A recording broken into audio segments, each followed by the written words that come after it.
जय जगन्नाथ सांग मैंने आज आम बनइबा केवल 1 ରୁ 1.5 चामच रे सुपर सॉफ्ट परफेक्ट मेजरमेंट रे सुजी हलवा रेसिपी।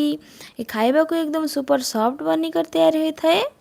चलतु बनइबाटा स्टार्ट करदेमा। से गोटे पैन रे नेली गोटे बड़ चामच घी मेल्ट हो गले से देवा काजू बादाम किसमिश भलक भाजिकी बाहर करदेबा। से घी देवा आधा कप सुजी।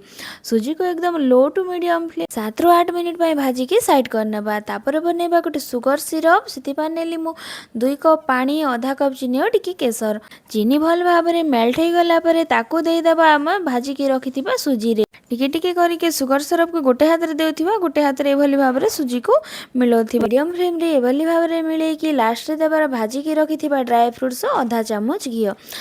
लास्ट रे घी देले घीर बास्ना सुजीर हलवा रे बहुत ही बढ़िया लगी थाए। तैयार हो गला हमर सुपर सॉफ्ट सुजी हलवा रेसिपी।